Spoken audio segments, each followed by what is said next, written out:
కొండా సురేఖ గారు సమంతకి అపాలజీ చెప్పడం అనేది అంతకన్నా స్టూపిడిటీ అయితే నేను చూడలేదు. ఫస్ట్ ఆఫ్ ఆల్ సమంతని ఎక్కడ అవమానించారు? కొండా సురేఖ అవమానించలా, పొగిడారు. యాక్చువల్గా ఎందుకు పొగిడారంటే అక్కడ ఏమంటున్నారు ఆవిడ, నాగార్జున నాగ చైతన్య ఇద్దరు కలిసి ఒక మామగా, ఒక భర్తగా, ఒక కోడలిని, ఒక భార్యని తనకున్న ఒక ఆస్తి కాపాడుకోవడానికి వెళ్ళమని ఫోర్స్ చేస్తే తను కాదని చెప్పి విడాకులు ఇచ్చి వెళ్ళిపోయింది అన్న. అక్కడ సమంతకు అవమానం ఏంటి? సమంతని పొగిడినది. యాక్చువల్గా అవమానించింది ఎవరిని? అత్యంత జుగుప్సగా అవమానించింది నాగార్జున చైతన్యాన్ని.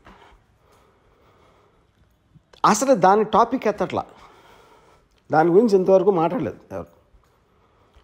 సో ఇప్పుడు ఇలాంటిది చెప్పడం కన్నా అంటే అక్కినేని కుటుంబం అంతా ఉన్న హుందాతనం, వాళ్ళకున్న extraordinary reputation, most dignified and reputed, అది ఒకసారి పక్కన పెట్టి ఏ ఇంట్లో అయినా ఒక మామని భర్తని ఇలాంటి ఆరోపణ నేనైతే నా జీవితంలో ఏం లేదు ఇలాంటిది.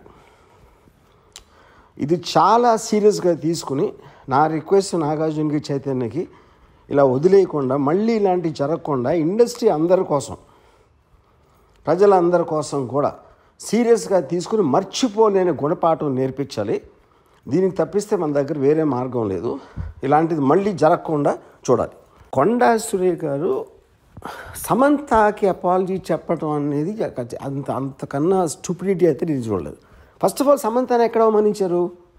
కొండా సురేఖ అవమానించలా, పొగిడారు. యాక్చువల్గా ఎందుకు పొగిడారంటే అక్కడ ఏమంటున్నారు ఆవిడ, నాగార్జున నాగ చైతన్య ఇద్దరు కలిసి ఒక మామగా, ఒక భర్తగా, ఒక కోడలిని, ఒక భార్యని తనకున్న ఒక ఆస్తి కాపాడుకోవడానికి వెళ్ళమని ఫోర్స్ చేస్తే తను కాదని చెప్పి విడాకులు ఇచ్చి వెళ్ళిపోయింది అన్న. అక్కడ సమంతకు అవమానం ఏంటి? సమంతని పొగిడినది. యాక్చువల్గా అవమానించింది ఎవరిని? అత్యంత జుగుప్సగా అవమానించింది నాగార్జున చైతన్యాన్ని.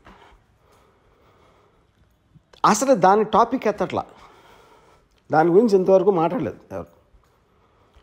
సో ఇప్పుడు ఇలాంటిది చెప్పడం కన్నా అంటే అక్కినేని కుటుంబం అంతా ఉన్న హుందాతనం, వాళ్ళకున్న extraordinary reputation, most dignified and reputed, అది ఒకసారి పక్కన పెట్టి ఏ ఇంట్లో అయినా ఒక మామని భర్తని ఇలాంటి ఆరోపణ నేనైతే నా జీవితంలో ఏం లేదు ఇలాంటిది.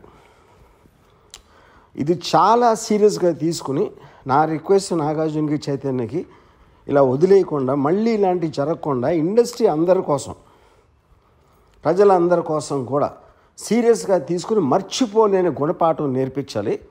దీనికి తప్పిస్తే మన దగ్గర వేరే మార్గం లేదు. ఇలాంటిది మళ్ళీ జరగకుండా చూడాలి.